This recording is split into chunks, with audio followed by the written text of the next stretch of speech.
Ano ba nangyari sa lakad nyo? Tumawag sa akin si Don Manolo. Galit na galit. Nadisgrasya raw ang kanyang mga gold bar. Pasensya na po, General. Hindi naman po namin alam na hindi pala nasusuhulan ng pulis na umahawak sa kaso eh. Isa pa, nakialam na naman. Baka nakakalimutan nyo. Wala kayo ngayon sa kanilalagyan nyo, kundi dahil sa akin. Mga wala kayong silbi. Lahat kayo'y umaasa ng kabuhayan sa akin. Bakit nakalusot pa rin ng pulis na yon? Nagiging inutil na yata kayo ngayon na. Marami akong ipinagawa sa inyo noon at nagawa naman ninyo ng maayos ang lahat. Alex, ipaliwanag mo sa akin, bakit nagkaroon ng bulilyaso sa ginawa niyong pagbabantay sa truck na may dala ng mga gold bars? Ano na lamang ang sasabihin sa akin ng mga kliyente na pinoprotektahan ko kung ang mga tauhan ko ay isang tambak na mga palpak? Kinlaro naman po namin ang lahat, General eh. Kung tutusin nga po, talagang walang kalusot-lusot ang gagamitin sana natin sa pagtatransport. Pero dahil sa pagmamarunong ng isang lalaking kumakalaban sa grupo natin, nagkandaletse-letse lahat. Marami sa mga tauhan natin ang namatay at may mga sibilyan pang nadamay. Sabihin mo, sino ba ang lalaking yon? Si Lito. Si Lito po, General. Lito. Puro na lamang si Lito. Sawang-sawa na ako sa pangalan ng hayop na yan. Napatay niyo ba? Hindi po, General eh. Buhay pa siya. Pero sisiguraduhin ko po sa inyo na magiging maikli na ang buhay niya ngayon dahil sa atraso niya sa akin. Hindi sinasabi yan. Ginagawa yan, Alex. Matagal nang pinapasakit ni Lito ang ulo ko. Ayoko sa susunod, sumama pa siya sa panaginip ko. Trabahuhin niyo siya ng maayos. Iligpit at huwag na kayo mag-iiwan ng kahit na anong ebidensya. Sabihin mo mga tauhan natin na magbibigay ako ng pabuya sa sino mang makakapatay kay Lito. Bilisan niyo na. Gawin niyo na ng matahimik na ang isip ko. Anak ng putya, oh. Nakakainis talaga. Puro na lamang problema. Masusunod po, General. Teka, sandali lang. Yung pinapabantayan ko sa inyong pasugalan, mainit ang mga mata ng mga pulis doon. Timbrihan mo si Kapitan na lumipat sa ibang pwesto. Ang gusto ko, hindi na ulit kayo papalpak. Opo, General. General, ano po pala ang plano niyo ngayon? Uuwi na po ba muna kayo sa mansyon? Hindi mo na ako uuwi. Kailangan ko pang hintayin na dumating ang mga kontrabando. Lalo na yung ipinagbabawal na gamot. Dating gabi, magpapain tayo ng mga tauhan natin para naman bumango-bango ang pangalan ko sa balita. Matagal-tagal na rin na hindi napapasama ang pangalan ko sa mga dyaryo. Para naman magmukhang totoo na ginagampanan ko ang tungkulin ko bilang isang magiting na general. Tama po kayo. Ligtas pa rin po ang iniingatan yung pangalan, General. Sige po, tatawag na lamang po ako sa inyo. Ang may 50 taong gulang na si Cesar ay 3 taon nang magiting na general ng kapulisan. Dahil sa mga malalaking sindikatong kanyang nahuli at nabuwag nung siya ay gumaganap sa kanyang tungkulin. Mabagsik, malupit at walang patawad kung pumatay ng mga kawatan. Lahat ay natatakot na kalabanin siya dahil sa angking husay niya pagdating sa pakikipaglaban, lalo na sa paghawak niya ng baril. At ngayon ay may sarili na siyang grupo na ang husay ay katumbas ng SWAT ng Pilipinas na kung tawagin naman nila ay Batalyon Jungler. 5 beses din siyang nagkamit ng parangal bilang isang sharpshooter ng Pilipinas. Nakipagtagisan pa noon sa iba't ibang bansa para sa nasabing titulo. Pero lingid sa kaalaman ng lahat, isa rin siyang protector syndicate. Milyon-milyon ang kinikita niya sa loob lamang ng 1 linggo. At dahil sa pagkakasilaw niya sa salapi, mas lalo siyang naging masama. Kaya hindi maiiwasan na marami na sa mga nagiging kalaban niya ang naghahangad na mapabagsak siya. Karamihan sa mga yon ay mga kabaro din niya na mga halang din ang bituka na kayang magpakamatay para lamang mapatay siya. Pabagsak niyang ibinaba ang dyaryo nang mabasa niya ang balita tungkol sa pagkakakumpiska ng gold bars kahapon. Buwisit na balita na yan. Wala na ba itong katapusan? Hoy, ikaw, Isko. Tawagin mo nga si Alex.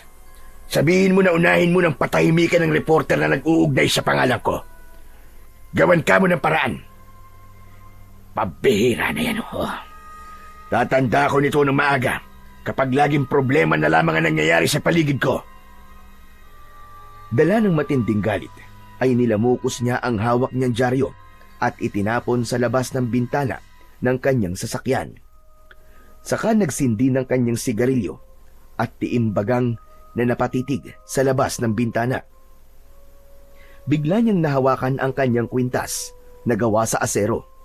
Bigay pa yon ng kanyang ama bago ito namatay sa kamay ng mga tulisan na umambush sa sinasakyan nito. Isang pulis at tapat sa serbisyo ang kanyang ama. Sa tuwing naaalala niya ang panahon na yon kung paano itong namatay sa harap niya, mas lalo niyang gustong maging isang masamang general. Dahil alam niya, nasa mga pulis mismo na kasama ng kanyang ama nagsimula ang lahat.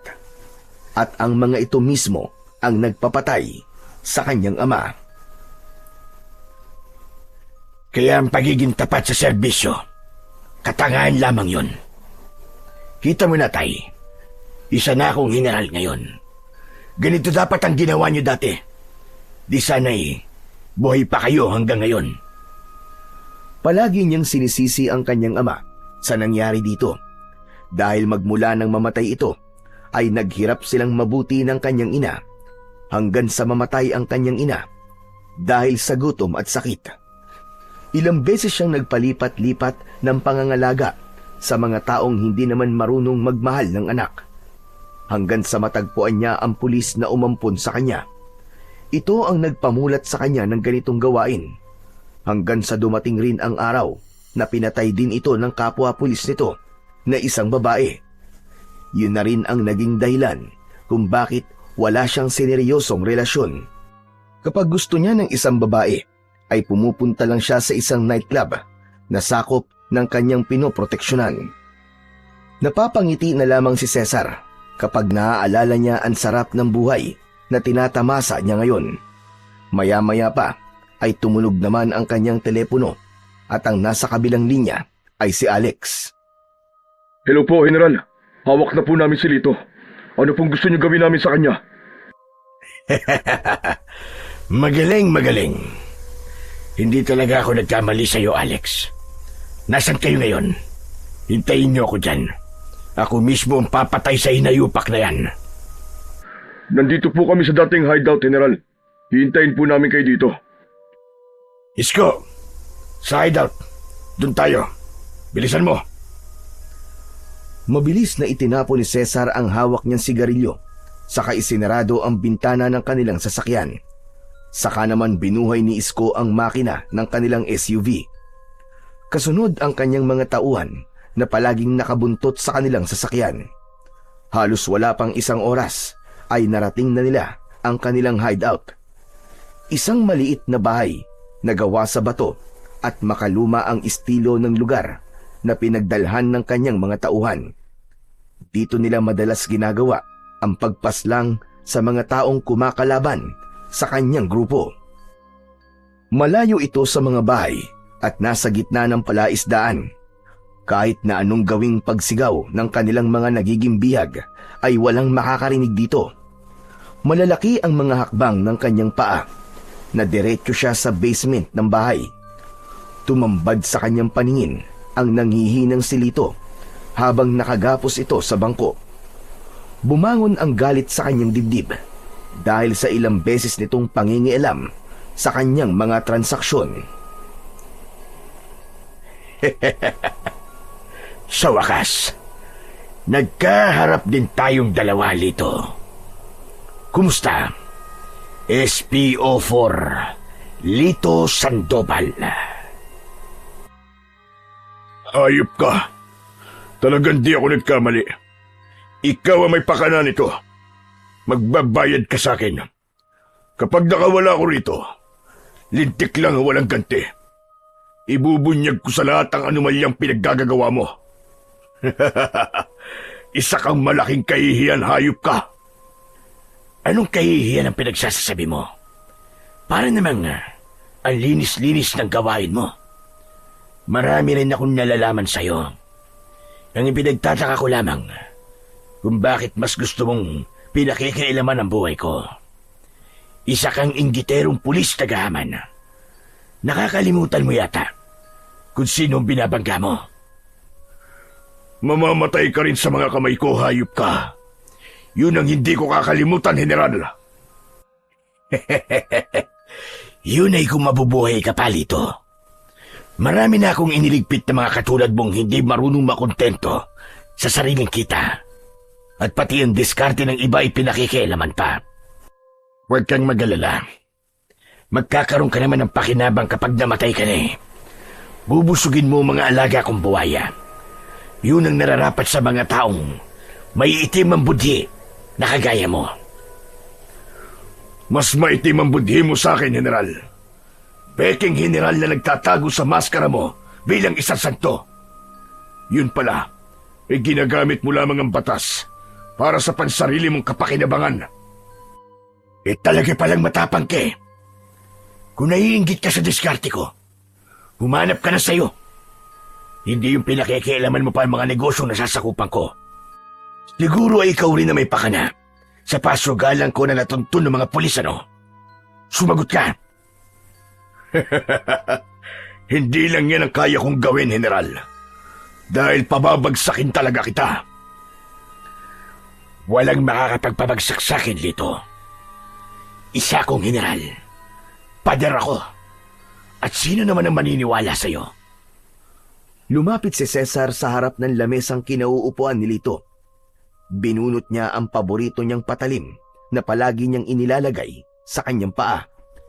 Inilantad niya yon sa harapan ni Lito. Bakas sa mukha ng lalaki ang matinding takot. At kahit nakagapos ito, ay nagpupumilit pa rin itong makawala sa pagkakatali. Anong gagawin mo? Hayop ka talaga! Huwag kang matakot. Baka magkandaihi ka niya sa pantalon mo. Papatayin lang naman kita at ipapakain kita sa buwaya na nasa kabilang palaisdaan. Malinis ang ebidensya. Walang fingerprints at wala rin palatandaan na dito ka namatay. Dahil wala namang nakakita sa'yo nang kinuha ka ng mga tauhan ko eh. Malinis ang aking pangalan at mahusay ang aking mga tauhan. Madali na nilang magagawa ng paraan ang magiging dahilan ng pagkawala mo. Hindi ko dudungisan ang kamay ko sa isang katulad mo lamang. Alex, ikaw na ang bahala sa ungas na ito. Pahirapan na muna nyo bago nyo patayin. Bago umalis, ay pinagsususuntok na muna ni Cesar ang mukha ni Lito. Sabay talikod niya at kinindatan niya si Alex habang nakangiti ito. Sa kanya muling isinuksok ang kanyang patalim sa kanyang paa. Saan ka pupunta? Bumalik ka rito! Hindi niyo to pwedeng gawin sa akin! Huwag ka nang mag-aksaya ng lakas mo, Lito. Ipagkakait mo ba ang mga laman loob mo sa mga buhaya? Habang naglalakad siya palabas ng bahay, ay naririnig pa rin niya ang malakas na sigaw ni Lito habang panay ang pagmumura. Itinaas niya ang kanyang kanang kamay na parang nagpapaalam siya rito. Pagbalik niya sa garahe, ay mabilis din na pinaandar ni Isko ang kanilang sasakyan, kasama ang kanyang tauhan na palaging nakasunod sa kanya. 2 motor ang nasa unahan ng kanyang sasakyan at 4 naman na van ang nasa hulihan ng kanilang SUV. Lahat yun ay punong-puno ng kanyang mga tauhan, habang ang mobile car naman ay naiwan kay Alex. Pagkalipas ng ilang oras, ay nakarating na siya sa kanyang mansyon. Pagdating niya roon, ay may mga pulis din na naghihintay sa kanya. Mataas ang respeto ng mga ito sa kanya, na ang iba ay wala pang alam sa kanyang mga lihim na gawain. Magaan ang kanyang pakiramdam Dahil sa wakas ay nawala na rin ang tinik sa kanyang lalamunan. Pagkatapos maligo ay nahiga naman siya sa kanyang kama at kagad na nakatulog. Malaki ang tiwala niya kay Alex na magagawa nitong patayin si Lito. Kaya naman, malalim na agad ang kanyang tulog dahil sa maghapong paggala niya sa buong syudad ng Maynila. Laging ganun ang kanyang ginagawa at bihira lang siyang magpahinga. Kaya't kinabukasan, pagkagising niya ay naghanda naman siya papunta sa kanyang rest house sa Batangas. Bibisita muna siya sa presinto kahit hindi naman kailangan. Inaalam lang niya kung ano ang mga update sa bawat pasugalan na naka-line up para sa pagsasagawa ng mga raid kuno. May tao rin siya na taga-timbre sa kanya para maunahan niya ang mga pulis sa gagawing raid. Si Alex naman ang kanyang ginagamit para magawa ang pagpapasikat muli sa kanyang pangalan. Kaya naman, mula sa kanyang rest house ay sinusuri naman niya ang mga dumating na high-powered gun na nanggaling pa sa iba't ibang panig ng bansa. Lahat ay dumadaan sa kanya bago i-deliver kay Don Manolo. Mukhang maganda ang pagkakagaya sa Magnum 357 na. Mahusay ang nakuha niyong bagong kliyente. Matutuwa na naman sa atin ang mga partners natin ito. O Alex, kumusta ang ipinagawa ko sa iyo kahapon? Malinis na ba ang basura? Malinis na po, General. Naibaw na po namin ang balahibo ng manok. Wala na pong ebidensya. Busog na busog po ang alaga po niyong buhaya. Magaling, magaling, magaling. Maaasahan ka talaga, Alex. May bonus ka sa akin. Manok ang tawag nila sa mga taong pinapatay nila. Yun ang kanilang palatandaan kapag tungkol sa pagpatay ang kanilang pinag-uusapan. Sunod naman na hinawakan ni Cesar ay ang bawal na gamot na nakalagay sa mga peking prutas. Tinikman niya yon bago ipinasa sa mga tauhan ng kanyang mga kliyente na si Don Manolo. Lahat ng negosyo ng matanda ay protektado niya. Kaya pagkatapos ng nangyari ngayon, nahawak na niya ang lahat ng mga transaksyon ng matanda. Mas lalong dadami ang perang papasok sa kanyang account. Kaya malapad ng ngiti ang kanyang pinakawalan bago niya iniwan ang kanyang mga tauhan sa rest house. Sa isa sa mga bahay sa Batangas, dumiretso si Cesar. Hindi siya nagsasama ng mga tauhan sa bahay na yon dahil siya lang ang nakakaalam sa lugar na yon. Dito siya pumupunta kapag nakakaramdam siya ng pagod sa kanyang trabaho. Siya na rin ang nagmaneho ng kanyang sasakyan. Pagkarating niya sa bahay na gawa sa bato, ay agad siyang bumaba ng sasakyan sa mismong garahe. Pagkasara sa kanyang sasakyan, ay naramdaman naman niya ang malakas na pagpalo ng matigas na bagay sa kanyang batok. Hindi siya kagad nawalan ng malay dahil kasama yon sa mga pinagdaanan niya nang siya ay sumabak sa matinding pagsasanay. Kaya naramdaman niya ang pagkapit ng dalawang lalaki sa kanyang tigkabila ang braso at pahila siyang dinala sa likod ng bahay. Batay sa mga anino na nakikita niya dahil sa liwanag ng ilaw galing sa poste, ay nasa 8 mga kalalakihan ang sapilitang nagsakay sa kanya sa nakaparadang van sa kabilang gilid ng kanyang bahay. Halatang alam na alam ng mga ito kung anong oras siya matsyempuhan. Makikita rin sa mga upos ng sigarilyo na nakakalat sa sementadong kalsada na matyaga siyang hinintay ng mga ito. Inihagis siya sa loob ng van bago pinukpok ang kanyang muka ng puluhan ng mahabang baril hanggang sa tuluyan ng nagdilim ang kanyang paningin. Hindi niya alam kung gaano siya katagal nakatulog, pero nagising siya sa malamig na tubig na ibinuhos sa kanyang katawan. Naramdaman niya na nakagapos ang kanyang kamay sa upuang gawa sa kahoy. Ramdam din niya ang sandalan sa kanyang likod na may mga pako na tumutusok-tusok sa kanyang balat. Alam niyang nasa panganib ang buhay niya ng mga sandaling yon. Sinubukan niyang magpumiglas, pero sa dami ng tali na nakapalupot sa kanyang katawan, imposibleng makawala pa siya. Habang ang mga halakhakan ng mga kalalakihang dumukot sa kanya ay tila nakakabingi na parabang inaapakan ang kanyang pagkalalaki. Mga hayop kayo! Sino kayo? Hindi niyo ba ako nakikilala? Pakawalan niyo ako rito! Kung hindi, pagsisisihan niyo ang ginawa niyo ito sa akin. Mas lalong lumakas ang tawanan. Hindi niya makita ang mga lalaking nagmamay-ari ng masasayang boses dahil nakapiring ang kanyang mga mata. Maya-maya pa ay may narinig siyang yabag ng paa papalapit sa kanyang upuan. Paika-ika ang lakad na parang may iniindang sakit sa paa. Bigla niyang naramdaman ang kamay ng lalaking nagtanggal sa kanyang piring at gano'n na lamang ang panlalaki ng kanyang mga mata nang makilala kung sino ang nasa kanyang harapan. Ikaw, hayop ka! Buhay ka pa! Siyempre, masamang damo ko eh.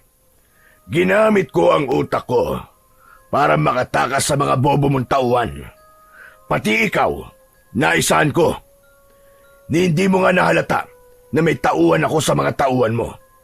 Siyempre, yung buhaya na pinaghagisan ng magaling mong tuta, ayun, pinakain ko lang naman ng granada.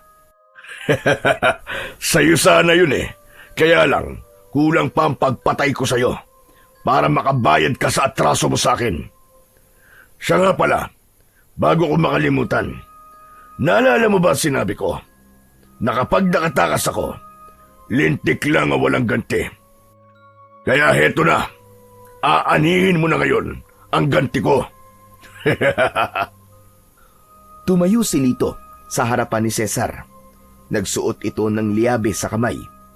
Malalakas na suntok ang tumatama sa kanyang dibdib. Halos nahirapan siyang huminga dahil sa liabe na tumatama sa kanyang dibdib at muka. Maya-maya pa ay kinuha nito ang kalibre 45. Hinampas siya nito sa kanyang muka hanggang sa umagos ang dugo sa kanyang pisngi at labi. Idinura niya yon at matapang na sinalubong ang masamang tingin ng lalaki sa kanya. Talagang desidido si Lito na patayin siya. Ni hindi ito natatakot sa kung ano ang katayuan niya sa pulisya. Baka sa mga mata nito ang matinding galit. Ang totoo ay iniutos sa akin ng kabilang grupo ang pagpatay sa'yo. Masyado na malaki ang nawawala sa kanila dahil iba ang binibigyan mo ng proteksyon.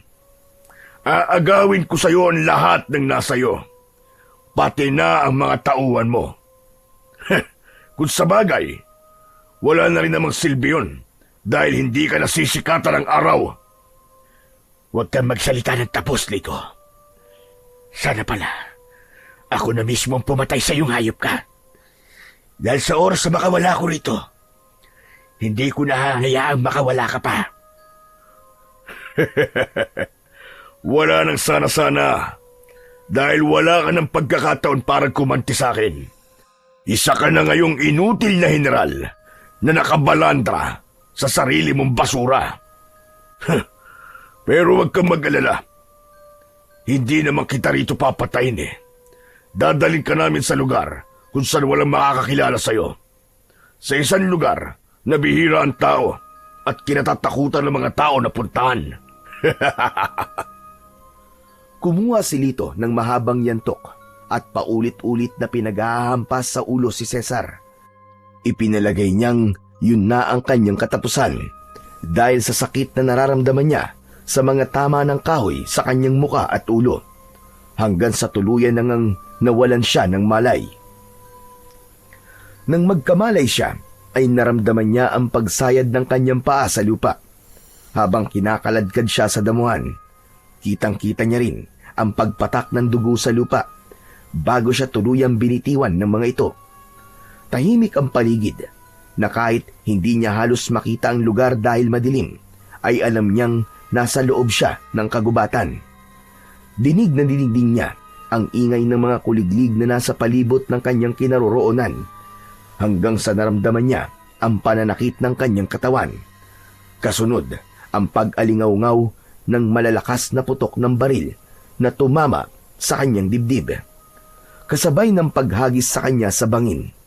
Huling natandaan niya ay ang pagtama ng kanyang ulo sa matigas na bato bago tuluyang nagdilim ulit ang kanyang paningin. Nagising si Cesar sa isang silid na hindi pamilyar sa kanya.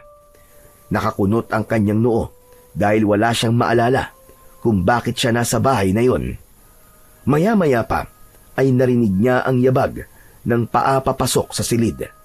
Kaya't napabalikwas siya ng bangon at naghintay sa pagpasok ng may-ari ng yabag. Napasiksik siya sa dingding habang nagtataka sa mga nangyayari sa kanyang paligid. Mabilis din ang tibok ng kanyang puso dahil sa pag-aalala. Ipinagtaka niya rin ang mga benda sa kanyang katawan, maging sa kanyang ulo.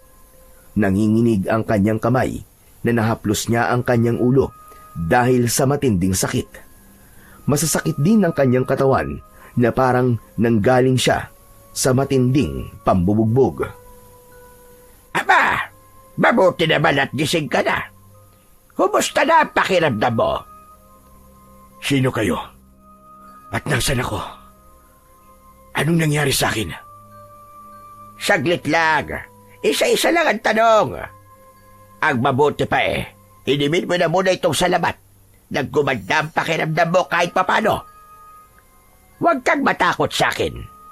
Ligtas ka na sa tulong ng mga kasama ko. Kaya sige na, inimin mo na muna itong salabat. Baka tutulong to para gumanda ang iyong pakiramdam. Hindi ko iinimin yan. Sino ba kayo? At bakit may benda ang katawan ko? Pati ang ulo ko. Ano bang nangyari sa akin? Matagal siyang tinitigan ng matanda na parang sinusuri kung ano ang nangyayari sa kanya. Inilinga niya ang kanyang paningin sa paligid, pero wala talaga siyang maalala kung paano siyang nakarating sa lugar na yon. Idagdag pa ang alalahanin niya na maging ang dahilan ng mga benda sa kanyang katawan ay hindi niya rin alam kung saan niya nakuha. Sandali lang, Amang. Sigurado ka ba wala kang maalala sa mga nangyari sa'yo? Isipin mong mabuti dahil baka nalilito ka lamang sa dami kasi ng sugat na tinamo mo. Baka epekto lang yan ng lakas ng pagkakabagok mo sa bato. Halos nag-aagaw buhay ka nang makita kita. Naliligo ka sa sarili mong dugo. Abay, sino ka ba? Hindi ka kasi pamilyar sa akin at halatag hindi ka taga rito sa lugar na ito. Sino ko? Teka, sino nga ba ako? Diyos ko, bakit pati pangalan ko wala akong maalala? Anong gagawin ko? Halos sabunutan ni Cesar ang sarili niyang buhok dahil kahit na anong gawin niya ay ayaw gumana ng isip niya. Nalilito siya sa mga nangyayari at natatakot siya na baka may nagawa siyang kasalanan kaya pinaparusahan siya ng ganun. Naramdaman niya ang pagtayo ng matanda para sana mas lumapit sa kanya. Kaya lang, pinigilan niya ito dahil kahit ang matandang kausap niya ngayon ay hindi rin niya maalala kung sino. Nakuyom niya ang kanyang kamao habang nakatingin sa muka ng nag-aalalang matanda. Pilit na inaalala ni Cesar kung sino ba siya at kung ano ang pangalan niya. Pero habang iniisip niya yon, ay tumitindi naman ang pananakit ng kanyang ulo. Kaya naman, dahil sa sakit, ay napahawak siya ng maigpit sa kanyang ulo at napasigaw ng malakas. Ang sakit! Bakit ganun? Bakit wala akong maalala? Tatang, sabihin ho nyo, sino ho ba ako? Kilala nyo ho ba ako? Huwag mo na lamang piliting maalala kung sino ka, Amang. Baka mas lalo lamang makasama sa kalagayan mo yan. Huwag kang magmadali. Dahil siguro sa laki ng pinsalang natamo mo sa ulo, kaya pansamantala kang nawalan ng alaala. Ngunit huwag kang mag-alala. Dahil naniniwala kong hindi magtatagal, ay babalik din ang alaala mo. Pasensya ka na kung hindi kita dadala sa ospitalan dahil sa naging tama ng bala ng baril sa dibdib mo. Malaking investigasyon pa ang mangyayari kapag nakarating ito sa mga pulis. Baka maging dahilan din yon para makarating pa sa mga taong gustong pumatay sa'yo na buhay ka pa hanggang ngayon. Mabuti na lamang at mababaw lamang ang baon ng bala sa dibdib mo dahil tumama yon sa palawit ng kwintas mo. Ano? Kwintas? Oo. Iniligtas ka na suot mo kwintas. Itinago ko yun sa baul. Mahirap na kung merong makakakitang ibang tao. Ngayong hindi mo pa naaalala kung ano ang pangalan mo. Ang mabuti pa yung pangalan na lamang na nakaukit sa likod ng kwintas mo ang gagamitin mo. Cesar. Cesar ang nakita kong nakalagay roon. Baka ngayon pa ang totoo mong pangalan. Parang may kung anong bahagi sa kanyang isip ang nasaktan nang mabanggit ng matanda ang pangalang Cesar. Siguro ay yun nga ang kanyang pangalan. Kaya naman, napatango na lamang siya sa matanda bilang pagsang-ayon. Sa kanya lamang napagmasdan ang itsura ng matanda. Mahaba ang kulay puting balbas at buhok nito. May hawak itong tungkod at may suot na sayang puti. Kung titignan, para itong nasa 100 taong gulang na dahil sa kulubot nitong balat. Iniabot nito ang baso na may laman na salabat. Nanginginig ang kanyang kamay na tinanggap yon. Saka dinala sa kanyang bibig at sinimsim ang laman nun. Gumuhit ang anghang at init sa kanyang lalamunan. Kaya naman, naramdaman niya ang pagganda ng kanyang pakiramdam na parang binigyan siya ng kakaibang lakas. Habang wala ka pagbaalala sa pagkatao mo, mas makabubuting dumito ka na muna sa bahay ko. Gaano na ho ba ako katagal na nasa bahay nyo? Saka, hindi ko pa rin ho kayo kilala. Sino ho ba kayo, Tatang? Ako si Kakang Teban, isang albularyong ermitanyo. Halos 1 linggo ka nang walang balay dito sa bahay ko. Marami ang mga taong nagtutulong-tulong para bantayan ka. Lahat sila ay gabi-gabi na nagpapalitan sa pag-aalaga sa'yo. Mamaya lamang makikilala mo na sila. Marami pong salamat sa pagkakaligtas nyo sa akin, Kakang Teban. Nasaan po ba ako ngayon? Anong lugar po ba ang napuntahan ko? Naririto ka sa Mindanao, Cesar. Sa liblib na baryo ng Hulo. Batay sa napapansin kong punto ng pananalita mo, halatang hindi ka taga rito. Siguro galing ka pa ng Maynila na itinapon sa baryo namin. Marami ang itinatapon na katawan sa baryong ito. Palibhasa ay kagubatan, kaya ginagawa na lamang nilang tapunan ng mga patay. Swerte ka, dahil ikaw lamang ang nakaligtas sa lahat ng mga biktima ng mga taong ito. Hanggang ngayon, ay wala pa rin kaming nagagawang aksyon para mahuli ang mga walang hiyang nagtatapon sa aming lugar ng mga bangkay dahil gumagamit sila ng mga helikopter. Hindi ko po maintindihan kung bakit nangyari po ito sa akin at kung ano po naging atraso ko para sapitin ko ito. Ang mahalaga ay nakaligtas ka. Sa nakikita ko naman sa iyo hindi ka naman masamang tao. Biktima ka lang ng karahasan. Parang may kurot sa puso ang dating ng mga narinig niya mula sa matanda. Pakiramdam niya, tutol ang kanyang kalooban sa sinabing yun ni Kakang Teban. Maya-maya pa ay may nagkakaingay na sa labas. Masasayang boses ng mga tao na tila nag-uunahan sa pagpasok. 2 babae at 3 lalaki na halatang may mga asawa na. Nakangiti ang mga ito nang makita siya. Ang babaeng mahaba ang buhok ay napayakap pa sa gilid ng pintuan habang nagpapapungay ng mga mata sa kanya. Sinabi nitong gising na raw ang pinakapoging lalaki na nakilala nito. At dahil sa kabutiang loob ng mga ito, tumayo siya at lumapit sa mga ito para magpasalamat. Ang isa pang ang babae na hindi napigilan ang sarili ay napayakap pa sa kanya ng maigpit dahil sa labis na tuwa. Kaya muli niyang naramdaman ang pagkirot ng sugat niya sa dibdib na kaagad din namang napansin ng matanda. O siya, tama na yan! Hindi pa masyadong magaling ang pasyente nyo. Inaasahan ko na walang ibang makakaalam ng tungkol sa kanya. Lalo pa, at wala siyang maalala tungkol sa nakaraan niya. Nagkakaintindihan ba tayo? Marami nga po palang salamat sa pagkakaligtas niyo sa akin. Asahan niyo po, nasusuklian ko po ang lahat ng kabutihang ipinakita niyo sa akin. Muli siyang naupo sa katre na gawa sa kawayan, pero hindi kagad umalis sa kanyang harapan ang 5 mga bisita. Nagkakatinginan ang mga ito bago muling titingin sa kanya. Baka sa mukha ng mga ito ang matinding pag-aalala. Pakiramdam niya ay may gusto itong itanong sa kanya na hindi lang nito magawang simulan. Sige na, sige na. Hayaan na nating makapagpahinga na muna si Cesar. Hindi pa siya lubusang magaling. Sige na, Cesar. Magpahinga ka na muna. Iiwan ka na muna namin.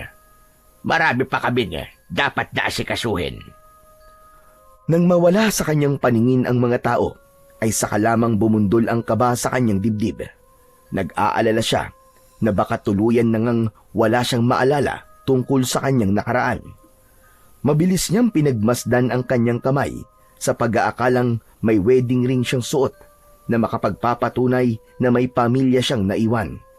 Saka lang siya nakahinga ng maluwag nang makitang malinis ang kanyang daliri at walang bakas na may suot siyang singsing. Sino ka nga ba talaga? Bakit wala akong maalala? Hindi niya namalayan na muli siyang nakatulog sa katre habang nakaupo. Nagising na lamang siya sa pagkakaroon ng malakas na ingay sa labas ng bahay. Humihingi ng tulong, maging ang natatarantang boses ng matanda ay naririnig din niya. Mabilis siyang napabalikwas sa pagkakaupo at kaagad na lumabas ng kanyang silid. Tumambad sa kanyang paningin ang mga nilalang na pilit pumapasok sa bakuran ng matanda, habang ang mga tao ay takot na pilit hinaharangan ang tarangkahan ng bakuran. May mga hawak ang mga ito na itak, kaya lang dahil sa takot sa mga nilalang ay mas pinipili ng mga ito na manatili na lamang sa loob ng bakuran. Mabilis pa sa kidlat na lumapit si Cesar sa mga nilalang at para bang alam niyang may patalim sa kanyang paa. Nadukot niya yon nang walang kahirap-hirap. Tinalon niya ang bakod. Nang nasa labas na siya, ay isa-isa niyang inasinta ng kanyang punyal ang mga nilalang. Tumutulo ang malalapot nitong laway na may kasama pandugo, na kaagad na sumugod sa kanya para mangagat. Sa isang iglap, ay nagawa niya kagad na gilitan sa leeg ang mga nilalang. Bumagsak ang mga ito sa lupa habang umaagos ang kulay itim nitong dugo. Habang ang ilang mga asong gubat na nagtatangka na rin na sumugod sa kanya ay agad niyang napapatamaan ng patalim sa noo.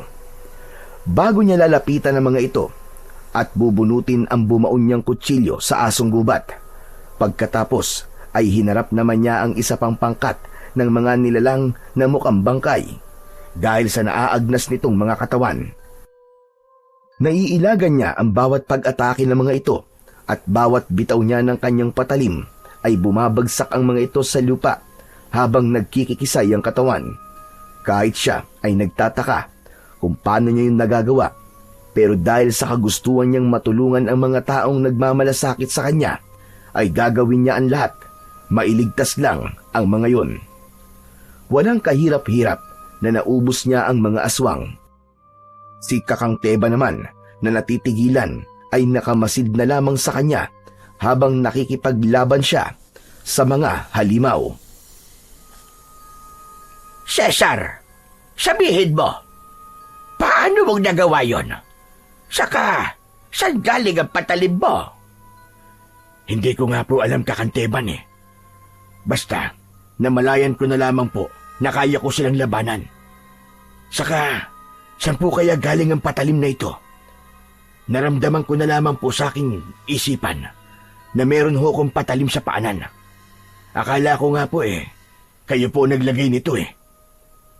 Hindi ko napansin na may patalim ka sa iyong katawan. Maaaring nakalimutan mo ang nakaraan mo. Pero ang pakikipaglaban mo sa mga nilalang na yon ay hindi na wala sa iyo. Sa nakita kong husay mo sa pakikipaglaban, hindi ka isang ordinaryong tao na basta na lamang itatapon sa lugar na ito. Para kasing dumaan ka sa isang matinding pagsasanay. Ang bakod ng bahay ko, natalon mo ng walang kahirap-hirap. Tapos ang mga tama nila sa noo ay sapat na para masabing isa kang mahusay na mandirigma. Cesar, hulog ng langit ang pagdating mo dito sa amin. Sa palagay ko, ikaw na ang matagal ko nang hinihintay na makakatulong sa aming lahat dito. Sinulyapan ni Cesar ang mga tao sa kanyang paligid. Halos lahat ay nakaawang ang mga bibig. Hindi rin makapaniwala sa nakitang galing niya sa pakikipaglaban. Kaya lamang, mas nag-alala siya sa mga nilalang na sumugod sa bahay ng matanda. Isang patunay yun na marami pa siyang hindi nalalaman sa lugar na kanyang napuntahan. Hindi man niya nauunawaan lahat. Alam niyang mga masasamang elemento ang mga nilalang na nakalaban niya. Ang mabuti pa sa loob na lamang tayo ng bahay mag-usap. Tara na mga kasama. Ayusin na lamang ninyo ulit ang ating tarakahan. Wala naman yatang nasaktan sa inyo o kahit nasugatan. Kung may nasugatan man po, Kakanteban, ano po mangyayari sa kanila? Mahahawa sila ng pagiging aswang ng mga nilalag na yon. Saka lang din nakabawi sa pagkakabigla ang mga tao nang makita silang pumasok sa loob ng bahay ng matanda. Pagkaupo ng matanda sa bangko na gawa sa uway, ay nakangiti itong napatingin sa kanya. Baka sa mukha ng matanda ang katuwaan na parabang nagkaroon ito ng pag-asa sa katauhan niya. Ang totoo niyan, Cesar, matagal na ako naghahanap ng lalaking may kakayahang makipaglaban na kayang tapatan ang lakas ng isang immortal o mga nilalang na nakatira sa kabilang dimensyon ng mundo natin. Matagal na naming iniiwasan ang pagsalakay ng mga aswang na dalahig. Sila ang mga kamag-anak ng mga amalanhig. Bukod sa kanila, ay meron silang pinuno na balak gawing aswang ang mga taong nakatira sa baryong ito. Kakaunti na lamang ang natitirang normal na tao sa lugar na ito, Cesar. Dahil sa pagpapatuloy na pananalasa ng mga aswang na yon. Natatakot ako na baka pati ang iilang mga tao na naninirahan dito ay maging isa na ring ganap na halimaw. Aswang na dalahig? Anong uri po sila ng mga aswang? Saka, bakit niyo po ito sinasabi sa akin? Dahil kailangan ko ang tulong mo, Cesar. Ang mga aswang na dalahig, sila ang mga nilalang na pumapatay na mga tao na kapag hindi nasusunog ang kanilang mga nagiging biktima, ay muling mabubuhay sa 3 oras at magiging isa ng ganap na dalahig o halimaw. Kaya patuloy silang dumarami. Para silang mga virus na kayang magpalipat-lipat at manghawa sa pamamagitan ng kagat. Narinig ni Cesar ang mga yabag ng paa papalapit sa kanilang kinaroroonan. Kanya-kanya ng pakiusap ang mga ito na tulungan sila na makalaya sa mga aswang na dalahig. Nakita namin kung gaano kakahusay pagdating sa pakikipaglaban. Pero hindi ka namin pipilitin kung ayaw mo, Cesar. Pero sana, matulungan mo kaming matalo ang pinuno ng dalahig. Bago pa niya maubos ang mga tao rito sa amin. Nakita mo naman siguro kung gaano sila ka-agresibong pumapasok sa loob ng bahay ko. Dahil ito at ang kabilang ilog na lamang ang hindi pa nila nasasakop. Kakanteban, sa paanong paraan ko po kayo matutulungan? Kung marami na sa inyo nagiging aswang, nangangahulugan po lamang na halos lahat po ng mga nakatira sa lugar na ito ay mga aswang na dalahig na rin. Ano po magagawa ko para mapigilan sila? Kailangan mong makakuha ng ginintuang buhok ng tikbalang. Ginintuang buhok ng tikbalang? Abe, saan naman po ko makakahanap ng ganon? Huwag kang mag-alala, Cesar. Sasabahan kita sa pusod ng kagubatan. Ituturo ko sa iyo ang dapat mong gawin. Pero hindi magiging madali ang paghahanap sa kanya dahil kailangan pa nating hanapin ang direktang nasisikatan ng liwanag ng bilog na buwan bago mahanap ang lagusan papunta sa mundo nila. Mas lalong naguluhan si Cesar sa mga sinabi sa kanya ng matanda. Bigla rin ang pagkirot ng kanyang ulo nang maisip niya na hindi isang ordinaryong nilalang ang kailangan niyang hanapin para sa buhok ng tikbalang. Alam kong mahirap para sa iyo ang maintindihan lahat ng mga sinabi ko. Pero yun na lang ang nag-iisang kapangyarihan na pwede mo magamit para ipantapat sa pinuno ng mga dalahig. Nakikiusap ako sa iyo, Cesar. Tulungan mo kami. Ikaw na lamang ang natitirang pag-asa namin. Kakanteban, dahil utang ko po sa inyo lahat. Sige ho, gagawin ko po. Tutulungan ko po kayo. Pero paano naman po kapag nagkaharap kami ng tikbalang? Paano po ako makakakuha ng buhok niya? Simple lang. Kailangan mo siyang patayin gamit ang sarili mong lakas. Kapag hindi mo yun nagawa, habang buhay ka nang makukulong sa mundo nila hanggang sa mamatay ka. Alam kong kaya-kaya mo yon, Cesar. Magagawa mo siyang labanan. Malaki ang tiwala namin sa iyo. Hindi ko po hahayaan na mabigo kayo sa akin, Kakanteban. Kahit buhay ko pa po ang kapalit. Kapag nakuha mo ang ginintuang buhok ng tikbalang, marami ang lilitaw na masasamang elemento para agawin yun sa iyo dahil makapangyarihan yon. Kaya gawin mo ang lahat para maingatan mo ang buhok. May limitasyon ang pagbubukas at pagsasara ng lagusan. Magkaiba ang oras sa mundo nila kumpara sa mundo nating mga tao. Dahil ang isang oras sa kanila ay katumbas ng 3 araw dito sa ating mundo. Kaya gawin mo ang lahat para magawa mo ang misyon ng mas mabilis. 3 oras lang ang kailangan mo para matalo ang tikbalang. Katumbas yun ng 9 na araw dito sa atin. Kaya mag-iingat ka, Cesar. Dahil buhay mo at buhay ng mga kababaryo ko ang nakasalalay sa misyon mong ito. Dalhin niyo po ako sa pusod ng gubat. Ako na po ang bahala kung paano matatalo ang tikbalang na sinasabi niyo. Tandaan mo rin, Cesar. Immortal ang kalaban mo. Hindi isang ordinaryong nilalang lamang. At kapag napasa kamay mo na ang ginintuang buhok ng tikbalang, kailangan mong iwas-iwas yun sa ere para maging isang gintong buhok. Magtataglay ka ng kasing liksi, lakas at bilis ng parang isang tikbalang o kabayo at magagawa mo ng labanan ang pinuno ng aswang na dalahig na si Greco. Wala nang inaksayang oras sina Cesar at Kakanteban. Agad silang naglakad papunta sa pusod ng gubat. Malayo ang lugar na yon at ilang oras din silang naglakad bago nila narating ang gitnang kagubatan. Hanggang sa sumapit na sila sa tapat ng isang malaking puno ng balete na may direktang nasisikatan ng liwanag ng buwan. Kasama niya ang mga tao na hindi maitago ang matinding pag-aalala para sa kaligtasan niya. Napansin niya na gumuhit ng hugis pabilog si Kakanteban sa lupa sa mismong tapat ng puno ng balete gamit ang tungkod na kahoy nito.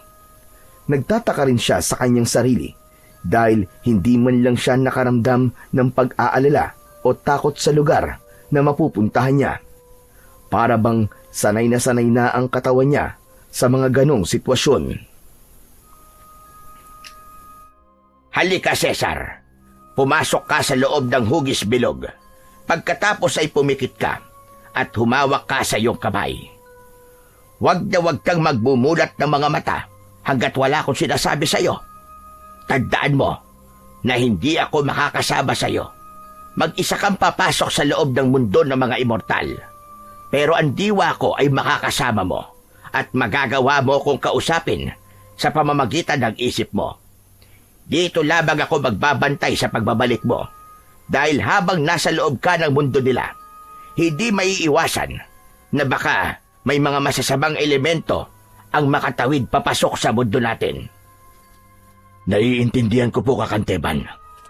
Huwag po kayo mag-alala. Gagawin ko po kung ano ang aking makakaya. Mariin niyang ipinikit ang kanyang mga mata. Pagkatapos ay narinig niya ang mahihinang pag-usal ng orasyon ng matanda sa tabi niya. Ang palad nito ay ipinatong sa kanyang ulo at kahit nakapikit siya ay naaaninaw niya ang liwanag sa kanyang paligid. Naririnig niya ang parang pagpunit ng kahoy sa tapat nila. Alam niyang siya at si Kakang Teban lang ang nakakapansin nun.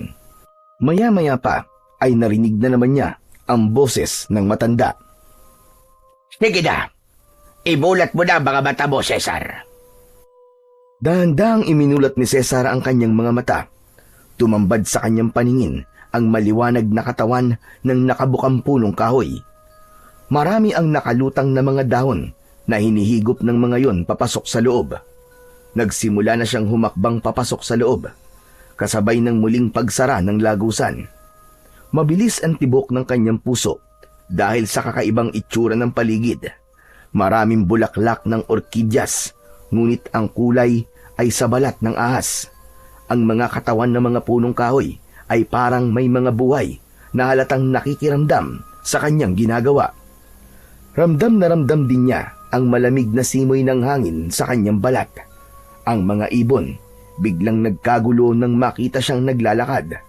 May ilog din sa gilid, ngunit pabaliktad ang agos ng tubig. Imbis na pababa, paitaas ang agos nito. Parang may kung anong malakas na enerhiya na gumagabay sa kanya.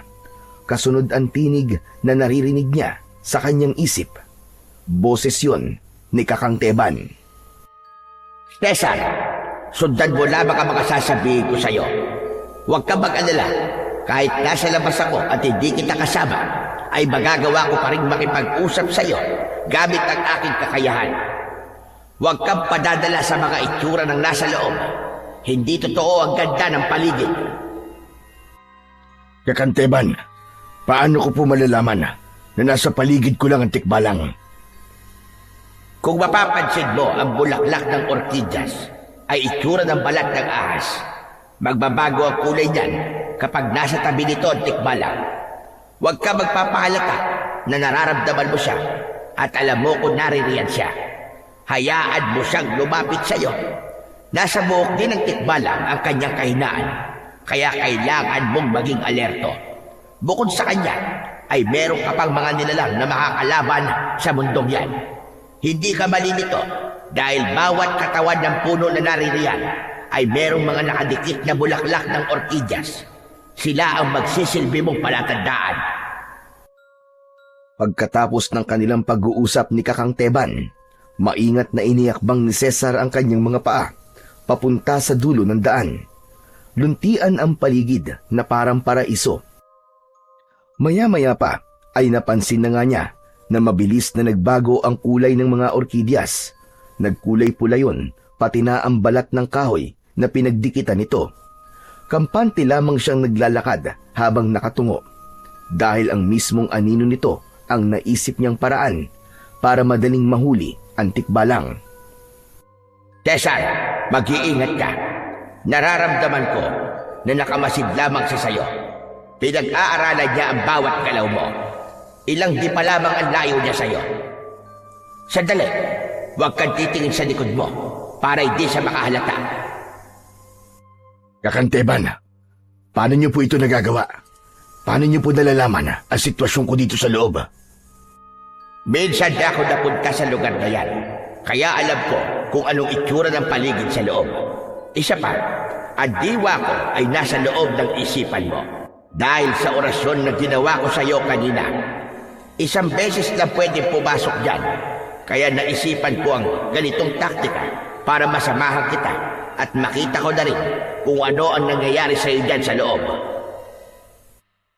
Hindi pa man nakakalayo si Cesar, ay naramdaman niya ang pagbaon ng kuko sa kanyang likuran.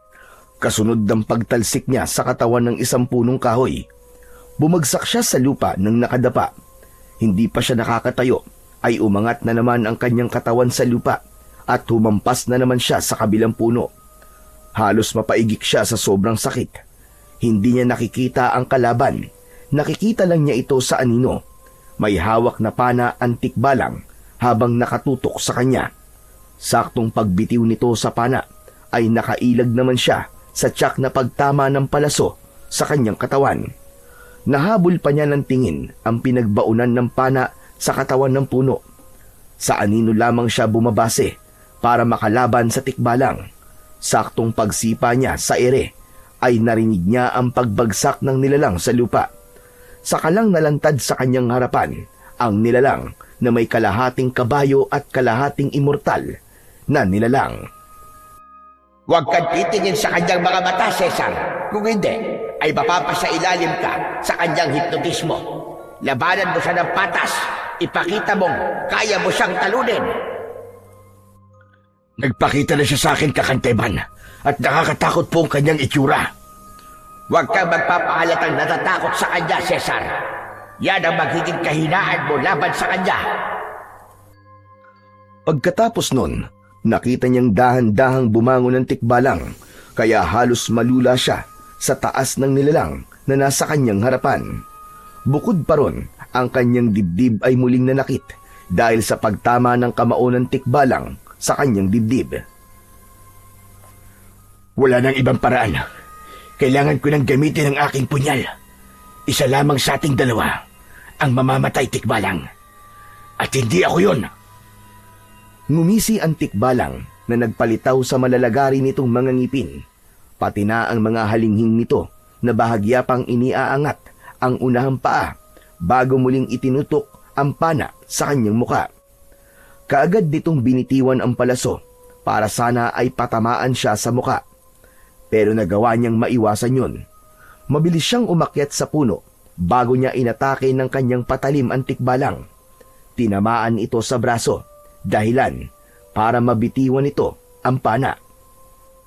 Ganyan nga ang gawin mo, Cesar. Masakit sa kanila ang dililikha ng sugat mula sa patalim na ginawa sa mundo ng ating mga tao. Puntiryahin mo ang kanyang leeg, saka ang kanyang dibdib. Mapapatay mo siya kapag nasugatan mo sila sa parte na yon ng kanilang katawan. Subalit may bahagi ng puso ni Cesar na tumututol na patayin ang tikbalang. Parang ayaw niyang pumatay para lang sa gininto ang buhok nito. Kaya ang naging plano niya ay pabagsakin na lamang niya ang tikbalang at maayos na makipag-usap rito para humingi ng hibla ng buhok ng nilalang. Sa una ay nahirapan siya dahil sobrang bilis ng tikbalang. Malakas din ang katawan nito at bago pa siya makalapit dito ay agad siyang bumagsak sa lupa. Pero wala sa kanya ang salitang pag-urong. Kaya paulit-ulit din siyang bumabangon para lumaban dito. Kaya nang magkaroon siya ng pagkakataon para patamaan ang leeg nito, ay ginawa niya para matapos ang oras at makalabas na sa mundong yun. Pasadsad na bumagsak sa lupa ang tikbalang habang walang tigil sa paghalinghing. Hawak nito ang leeg na nasugatan, pero hindi yun gaano kalalim dahil wala siyang balak na patayin ito. Lumapit siya rito at inilahad niya ang kanyang kamay para alalayan itong tumayo. Asensya ka na, kaibigan tikbalang. Pero kailangan ko lang ang gininto ang buhok mo para mailigtas ko ang mga tao laban sa mga masasamang nilalang na gustong pumatay sa mga kauri ko. Cesar! Aba Cesar, anong ginagawa mo? Patayin mo na siya! Dahil kung hindi, ikaw ang papatayin niya! Hindi ko po kailangan gawin yun, Kakanteban. Para lamang po sa buhok na sinasabi nyo. Makikiusap po ko sa kanya na kung maaari, ay bigyan na lamang po niya ako ng kahit na konti. Hindi sila tao, Cesar, at hindi sila normal na mag-isip. Papatayin ka rin niya. Kaya gawin mo na. Tuluyan mo na ang tikbalang na yan. Hindi po, Kakanteban. Kailangan ko magtiwala sa kanya. Kaya't kaibigan, nakikiusap ako sa iyo. Wala akong balak na patayin ka. Ang gusto ko lamang ay ang kapangyarihan para matalo ang aswang na dalahig. Tanging ang buhok mo lamang ang makakatalo sa pinuno nila. Hindi ako masamang tao. Nagagawin ko ang lahat para lang makuha ang gusto ko. Kaya sana, kaibigan, nakikiusap ako sa iyo. Tulungan mo ko. Kahit isang piraso lamang ng hibla ng iyong gininto ang buhok. Tumayo ang tikbalang at humalinghing ng malakas. Kasunod ang pagyuko sa kanyang paanan bilang pagbibigay ng hibla sa buhok nito. Hindi siya makapaniwalang ibibigay ng nilalang ang buhok nito. Diyos ko po, paano? Totoo ba itong nakikita ko? Sa palagay ko, Kakanteban, alam nila kapag nagsasabi ng totoong isang tao, yun ang nararamdaman ko sa kanya. At ako lalabas na masama kung papatayin ko po siya ng walang dahilan, kapalit lamang ang kapangyarihan. Mabilis niyang pinutol ang buhok nito, saka iwinasiwas sa ere. Nagkulay ginto ito na may balot ng kulay dilaw na liwanag. Bukod pa ron, kasabay ng paglisan ng tikbalang sa kanyang harapan, ang pagsulpot naman ng malaking kabayo sa kanyang harapan. Kulay puti yun na lumuhod sa kanyang harapan, na parabang pinasasakay siya sa likod nito. Lahat ng kanyang pag-aalala ay nawala nang makita ang puting kabayo. Pagkasampa niya sa likod nito, ay sakalang tumayo ang kabayo bago siya umalis at nag-iwan muna siya ng konting mensahe sa tikbalang na nagbigay sa kanya ng gininto ang buhok. Maraming salamat sa iyo, kaibigan Tikbalang. Patawarin mo ko kung nagambala akong pananahimik mo. Alam kong ipinahiram mo lamang sa akin ang kabayong ito. Kapag natapos na ako sa misyon ko, ay ibabalik ko sa iyo ang alaga mo. Maraming salamat ulit sa iyo, kaibigan. Pagkasabi niya nun, ay muling nagbukas ang lagusan. Nagsimulang humakbang ang kabayo palabas sa katawan ng balete. Nakita niya si Kakang Teban na mahimbing na natutulog sa pabilog na guhit. Alam niyang tumagal ng 1 oras ang kanyang pamamalagi sa loob, kaya 3 araw lang siyang hinintay ng matanda sa labas. Kaagad din ito nagising nang tumunog ang bibig ng kabayo. Nagmamadali ang matanda na bumangon at tuwang-tuwa nang makita si Cesar na dala ang gininto ang buhok ng tikbalang. Nagawa mo, Cesar. Nagtagumpay ka. Salamat po sa tulong niyo, Kakanteban. Pasensya na rin po kung hindi ko po ginawa ang inyong inutos. Hindi ko lang po talaga kaya napatayin ang nilalang na wala namang ginagawang masama sa akin. Huwag ka mag-alala. Masaya ako sa naging desisyon mo. Hindi mo ginawa mali na inuutos ko sa'yo. Sa halip, mas doble pa sa inaasahan ko ang naging kapalit ng pagpasok mo sa lagusan papunta sa kabilang mundo. Sa wakas, mapipigilan mo na ang pag-aasik ng lagim ng mga aswang na dalahig. Ay na po. Sumakay na po kayo, Kakanteban. Kailangan na nating umuwi sa bahay nyo. Saka na po natin sasagawa ang ating mga plano laban sa mga aswang. Kaya lang, hindi pa man sila halos nakakalayo sa lugar, ay nakarinig na sila ng sunod-sunod na pag-alulong ng mga asong gubat. Pati na ang pagkabalisa ng kanilang sinasakyang kabayo. Umangat ang unahang paa ng kabayo, na muntik pang mahulog ang matanda sa hulihan nito. Kaya nang hawakan niya ang tagiliran ng kabayo, ay saka lamang ito kumalma at bumaba silang dalawa ng kabayo.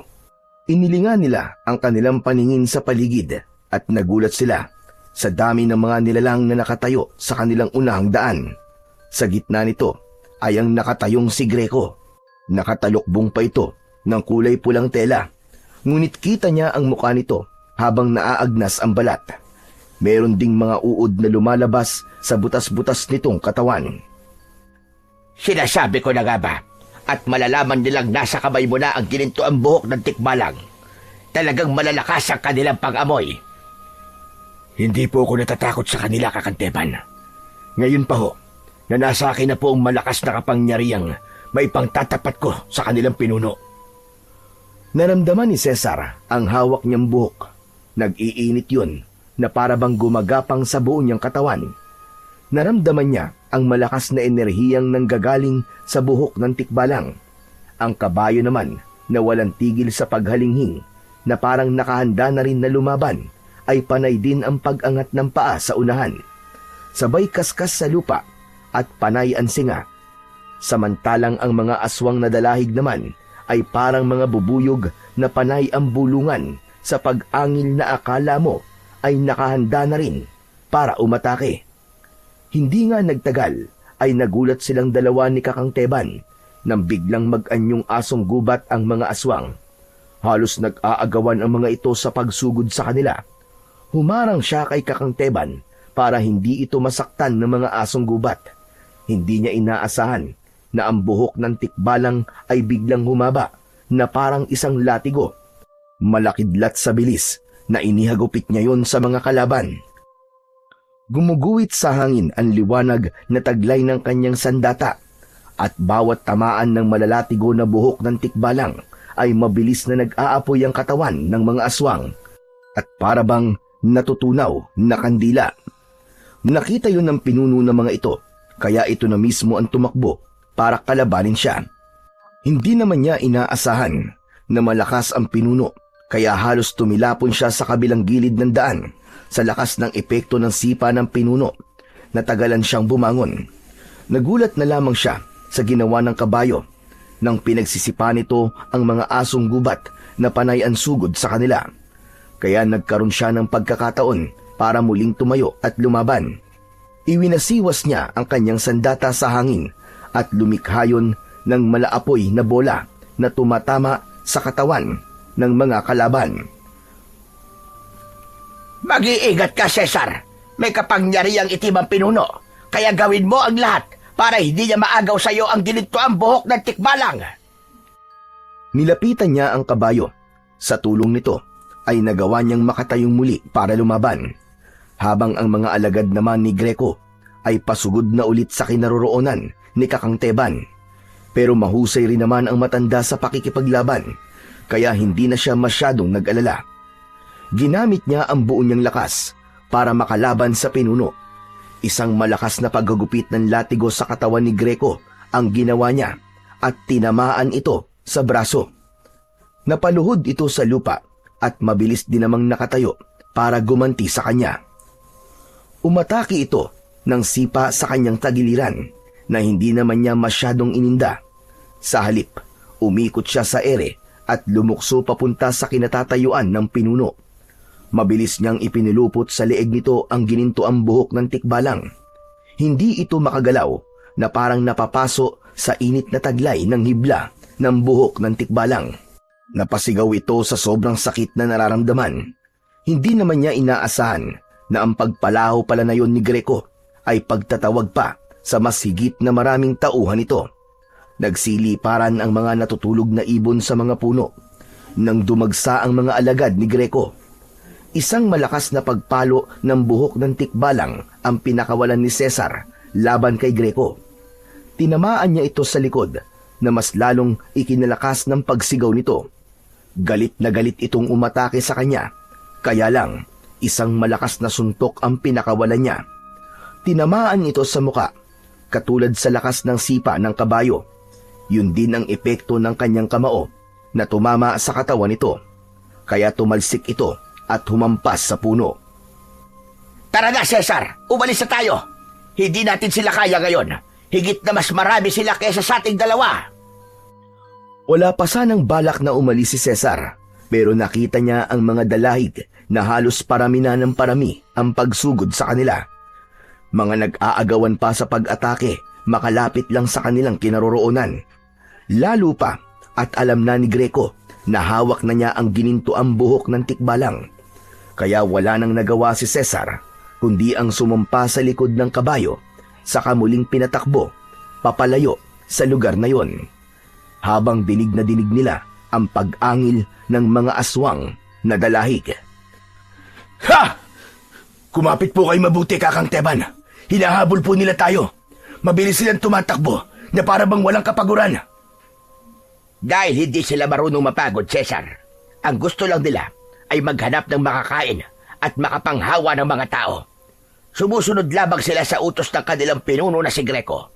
Kaya kung mapapatay natin ang kanilang pinuno, saka lang din sila mamamatay at magbabalik sa dating anyo bilang isang malamig na bangkay. Nangyari ang lahat ng ito nang hindi inaasahan na si Greco ay makagat ng isang asong gubat na infected ng virus. Kaya nagkaroon ng aksidente sa pagsasalvage sana sa lalaki. Salvage? Kung ganun, nagsimula ang lahat sa isang aksidente. Ngunit paano nga? Dito itinapon ang katawan ni Greco. At sa hindi inaasahang pangyayari, merong asong gubat na nakatakas mula sa isang eksperimento.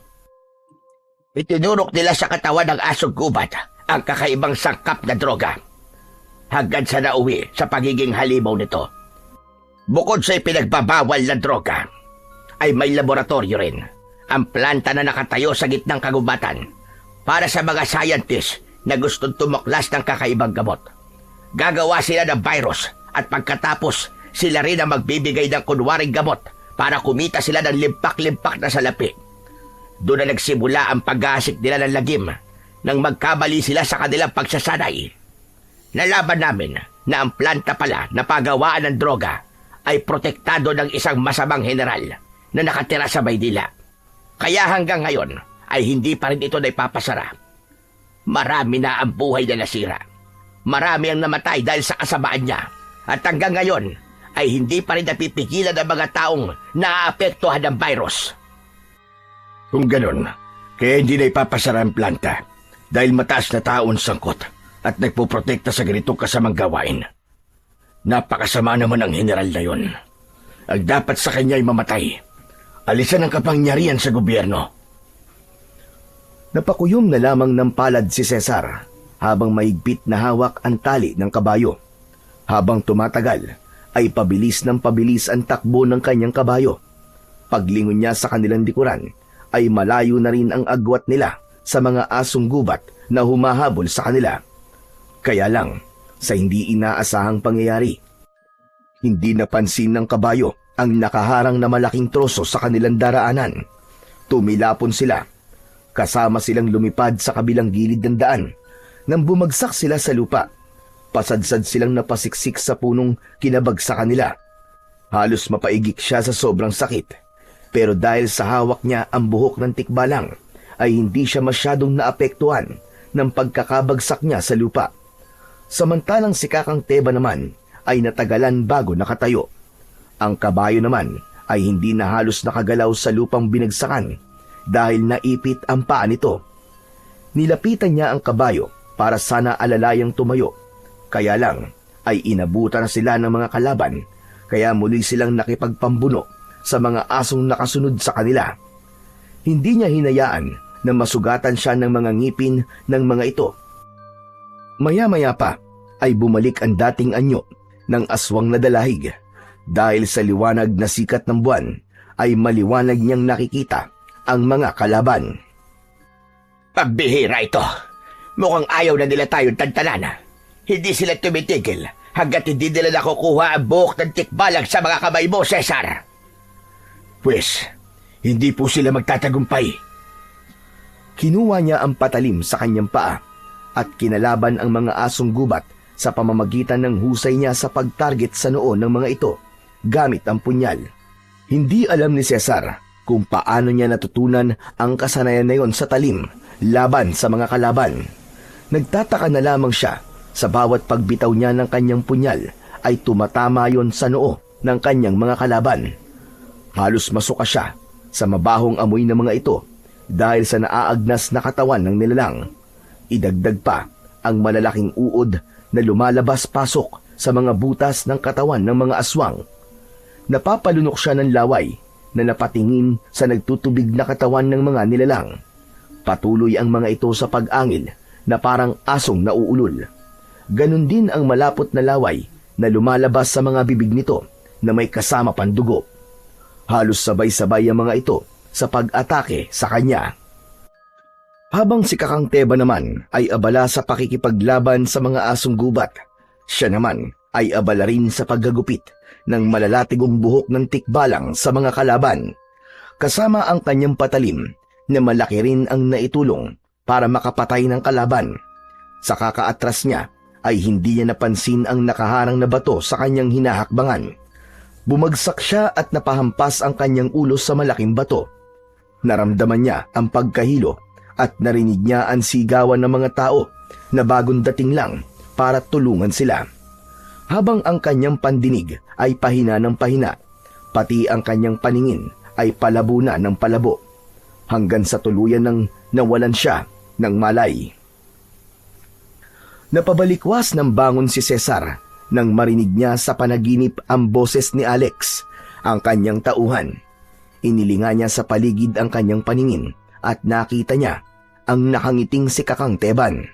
Nakaupo ito sa kanyang tabi habang nagpapaamoy ng mabangong dahon ng kalamansi sa kanyang ilong. Bumalik sa kanya ang lahat ng alaala bago siya napadpad sa lugar na yon, hanggang sa alaala kung paano siyang nakipaglaban sa mga aswang. Lahat ng yon ay malinaw sa kanyang isipan. Natakot kami sa'yo kagabi, Cesar. Nang makita namin na lumabas ang dugo sa ilong mo, pati na sa tenga mo, dahil sa lakas ng pagkakabagok ng ulo mo sa matalas na batong yon. Mabuti na lamang at dumating ang mga kasama natin. Hindi tayo tuluyang napahamak sa kamay ng mga aswang. Siya pala, kumusta na ang pakiramdam mo ngayon? Maayos naman na po ang pakiramdam ko.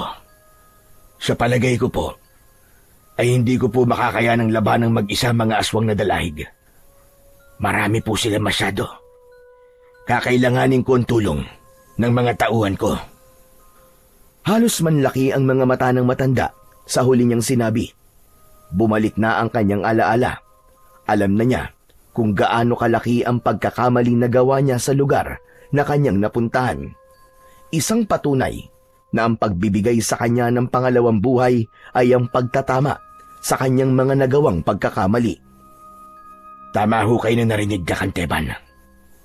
Bumalik na po ang aking alaala. Saka ko na lamang po ipapaliwanag sa inyong lahat.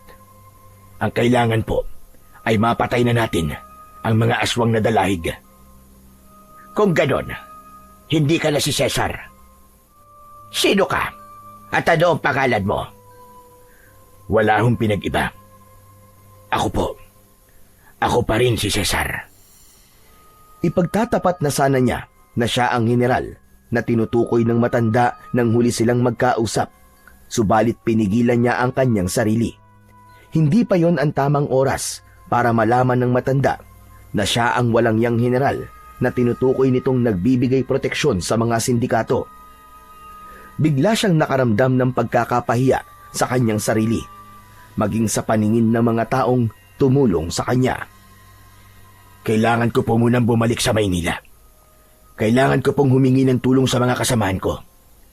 Babalik ko rito at nangangako po ko na ako mismo ang magpapasara sa planta na matagal nang nagpapahirap sa mga tao rito.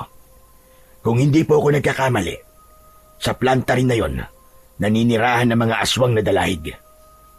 Nako, maraming salamat talaga, Cesar. Tatanawin namin ng isang malaking utang na loob ang tulong mo na ito sa amin. Umaasa ako na babalik ka at tutuparin mo kung anong ipinangako mo sa amin. Magtiwala lamang po kayo, Kakang Teban. Huwag po kayo magpasalamat sa akin. Kung tutusin, ay kasalanan ko po ang lahat. Paano ka pala makakabalik sa Maynila, Cesar? Saglit na napaisip si Cesar, pero agad din naman na nagsalita ang matanda nang bigla itong may maalala. Kaya pala, naalala ko na. Bago ka namin natagpuan sa bangin, may nadaanan kaming isang private plane na nakaparada sa runway ng planta. Mangyaring ang bangin na pinaghulugan sa'yo ay malapit doon. Kutob namin, yun ang ginamit nila para maitapon ka sa lugar na ito. Sa tingin ko, ay maayos pa ang eroplanong yon. Kaya siguro sila hindi nakabalik. Dahil doon pa lamang ay inatake na sila ng mga aswang. Kaya hindi nila natapos na maayos ang pagpatay sa'yo. Samahan niyo po ako sa lugar na yon, Kakang Teban. Susubukan ko pong paliparin ang eroplano. Mabilis na kumilos sina Kakang Teban at Cesar para lang makarating sa lugar na tinutukoy ng matanda. Sakay sila ng kanyang kabayo. Pagkaraan ng ilang minuto ay narating nila ang sinasabi ni Kakang Teban na kinalalagyan ng private plane. Kaagad siyang lumukso sa kabayo para pumasok sa loob ng private plane. Sinuri niya ang gas nito at nakita niyang walang sira yun. Maliban sa ilang bahid ng mga dugo sa upuan at kalmot sa cover ng upuan, indikasyong nagkaroon ng komusyon roon sa pagitan ng mga tauhan ni Lito at ng mga aswang. Binuhay niya ang makina at inilagay sa kanyang tenga ang headphone. Tumango lamang siya sa matanda bilang pamamaalam niya. Kaya lang ay may inabot ito sa kanya, isang kwintas na may nakabaon na bala ng kalibre 45. Alam kong mahalaga sa'yo ang kwintas na yan.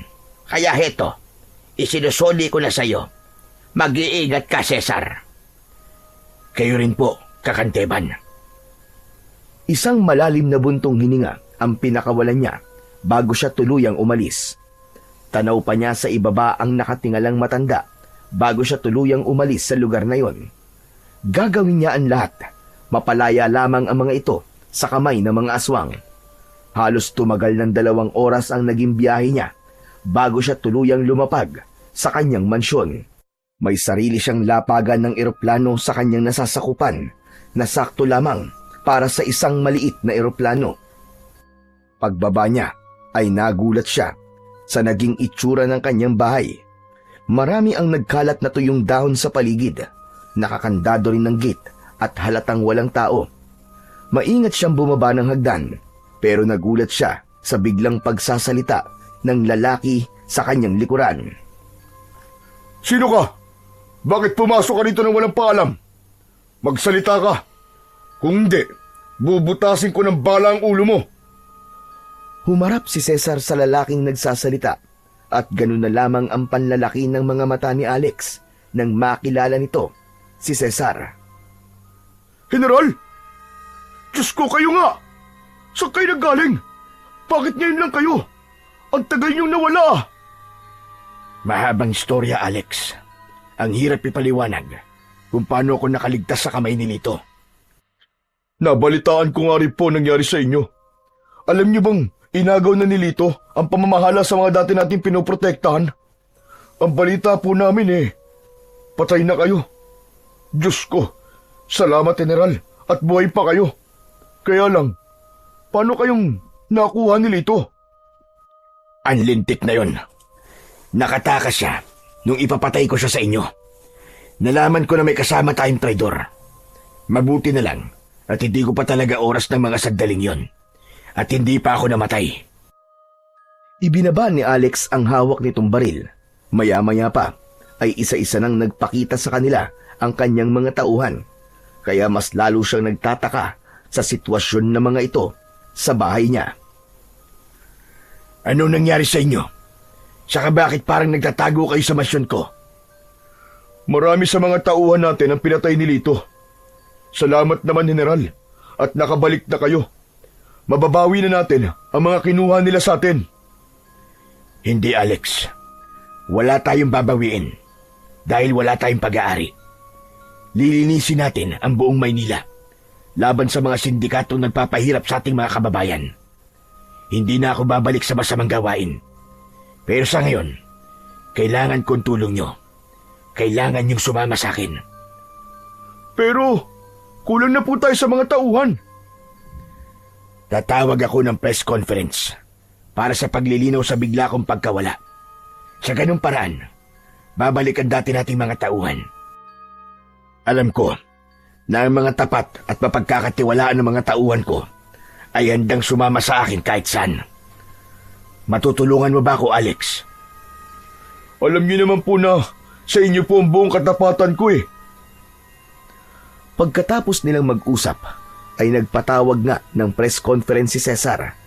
Nakarating na rin yun sa pangkat ni Lito na buhay pa ang general. Kaya halos maubos ang basyo ng bala nito sa galit nang malamang hindi napatay si Cesar. Marami ang nagpasalamat na sa wakas raw ay nakabalik na ang tirador ng Maynila. Dahil sa pagkalat ng balita, pati si Don Manolo ay kagad na bumisita sa kanya sa mansyon para alokin siya na ituloy ang kanilang naudlot na pinag-usapan. Ipinahuli niya ang mga ito sa mga pulis. Ibinigay niya rin ang mga ebidensya sa mga pulis at isiniwalat niya na ito rin ang nagpanakaw ng mga gold bars sa mga turista. Marami ang naipakulong ni Cesar. kasama ang matataas na uri ng mga sindikato. General, ano po bang gagawin natin kina Lito? Madalas ko po makita ang mga tauhan niya. Pinapamanmanan po tayo. May alam na akong paraan kung paano silang mapapanagot sa naging atraso nila sa atin. Pero malaki ang magiging pakinabang ko sa kanila kapag hahayaan natin silang sumunod sa atin sa Mindanao. Ano po bang gagawin natin sa lugar na yun, General? Tatanaw lang ako ng utang na loob sa mga taong nagligtas sa buhay ko. Bakit po kailangan isang batalyon pa po ang isasama natin? Dahil isang batalyon din ng mga aswang ang makakaharap natin doon sa planta ni Don Manolo. Pupunta tayo ron para pumatay ng mga aswang na dalahig. General, parang ang laki na po ng pinagbago nyo. Ano po nangyari sa inyo? At bigla kayo nagkaganyan. General, hindi po totoo mga aswang. Hindi ako nasisiraan ng ulo, Alex. Totoo na aswang ang kalaban natin. Kung sa bagay, wala namang mawawala sa akin kung sasama ako sa inyo. Isa pa, sakay naman tayo ng C-130. Sakay na sila ng C-130 helicopter ay abala pa rin sila sa pag-uusap. Lalo pa at alam nilang nakasunod sa kanila ang pangkat ni Lito na gigil na makaganti sa kanya. Napapangiti na lamang siya habang pinagmamasdan ang marami niyang mga tauhan na magkakaharapang nakaupo sa loob ng sasakyan. Ilang sandali pa ay lumapag na ang kanilang sasakyan sa malawak na damuhan.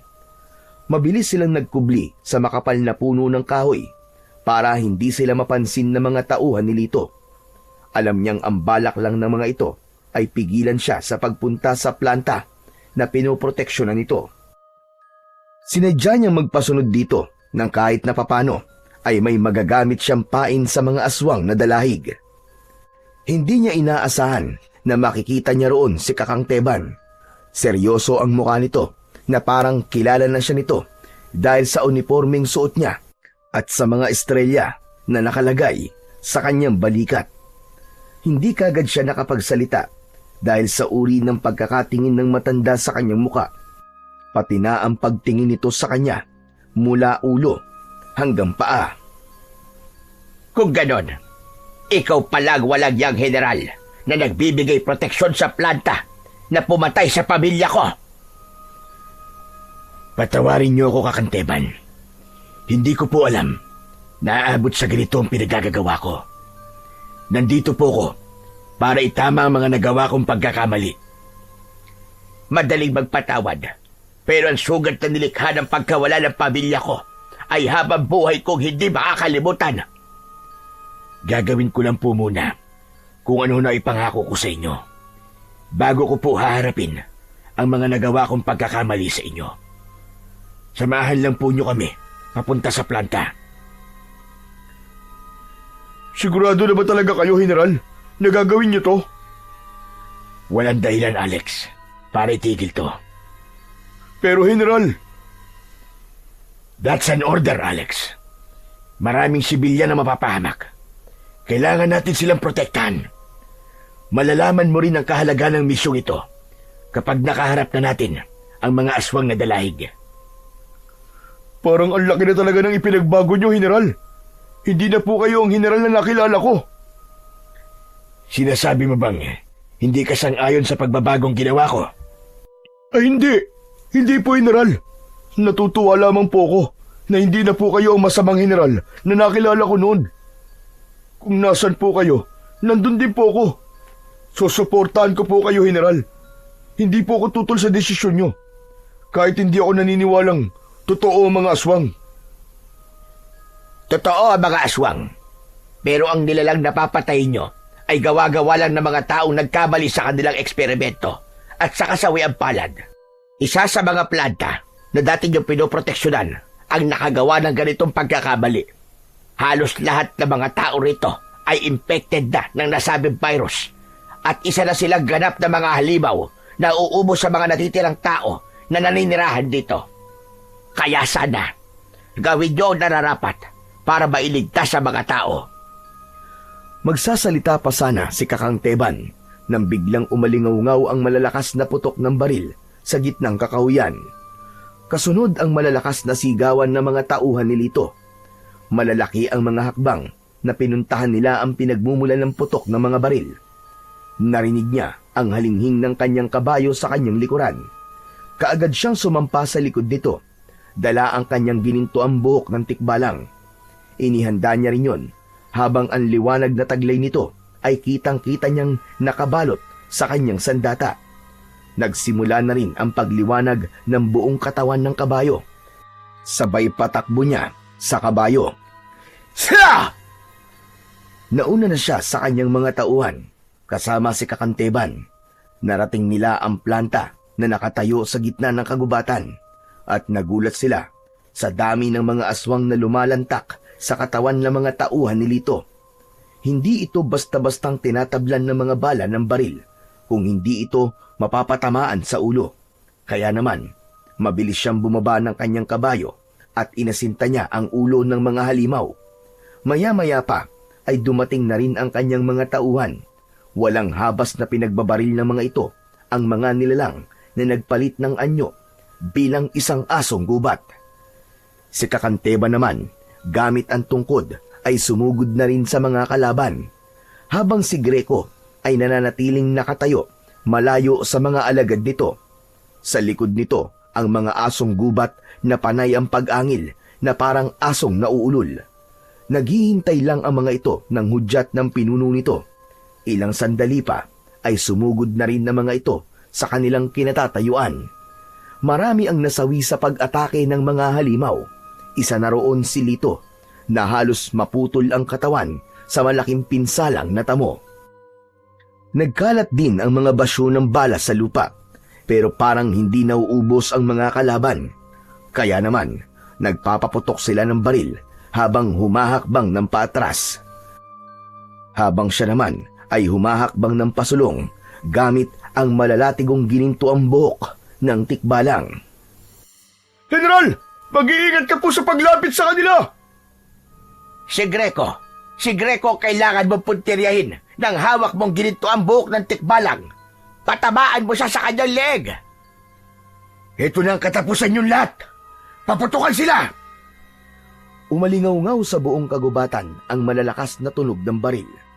Habang ang maririnig naman sa kabilang panig ay ang angil ng mga asong nasasaktan. Halos abalaan lahat sa pakikipaglaban sa mga aswang na dalahig. Habang si Cesar naman ay si Greco ang kanyang pinuntirya.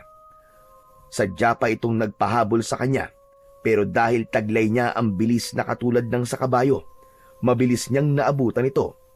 Sinakal niya ito ng kanyang hawak na buntot ng tikbalang, pero nakaikot ito at nakaganti sa kanya ng sipa sa sikmura.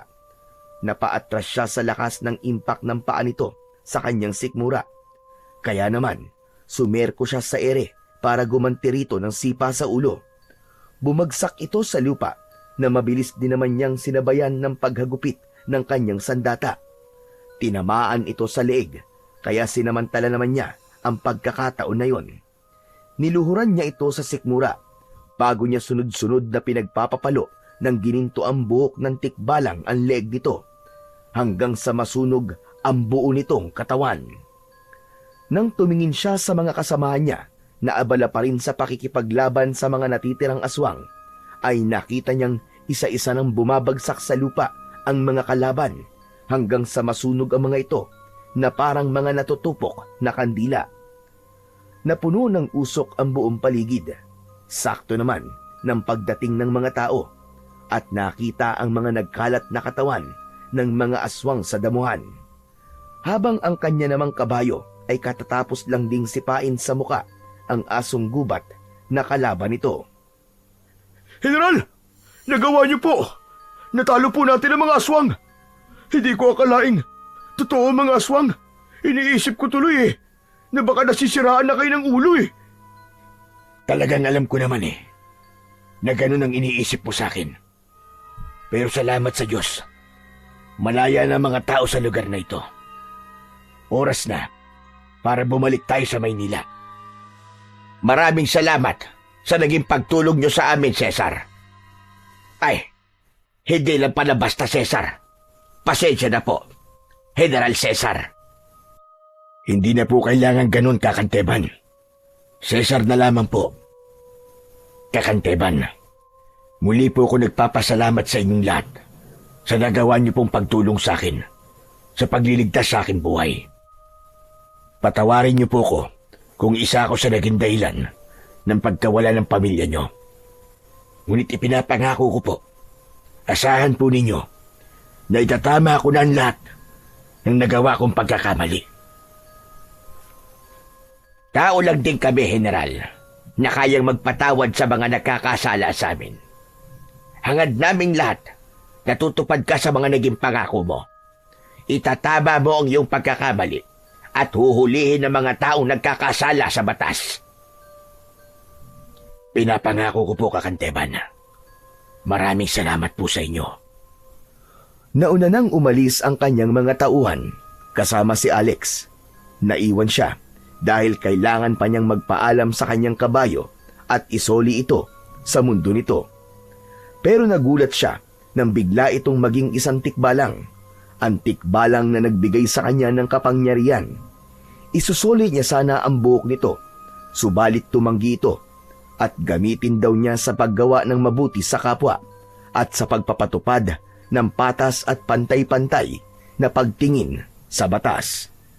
Sana raw ay meron siyang natutunan sa mga nangyari sa kanya.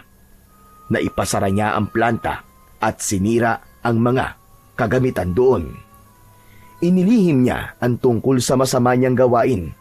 Sa halip, gumawa siya ng kabutihan sa pamamagitan ng isa-isang pagdadakip sa mga kawatan at kumakalaban sa batas. Marami ang mga nahuling sindikato. Marami ding naipasara na mga bahay aliwan.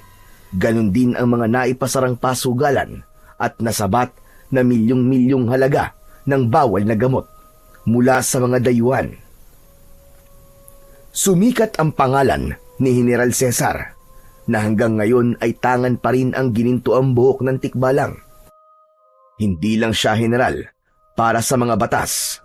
Isa rin siyang general na kumakalaban sa mga masasamang elemento na nagtatago sa dilim. Sa tulong ng kanyang tapat na tauhan na si Alex, naniniwala din siya na bilang isang general at sa paggawa ng mabuti ay marami siyang magagawa para itama ang sistema na umiiral sa ating bansa. Hindi lamang sa mga masasamang elemento, kundi maging sa mga tulad niya na nasa katungkulan na mas masahol pa sa mga aswang na gumawa ng kasamaan. Nangako siya sa kanyang sarili at sa Panginoon na gagawin niya ang lahat, mapuksa lamang ang lahat ng uri ng kasamaan, kahit na ang maging kapalit nito ay ang sarili niyang buhay.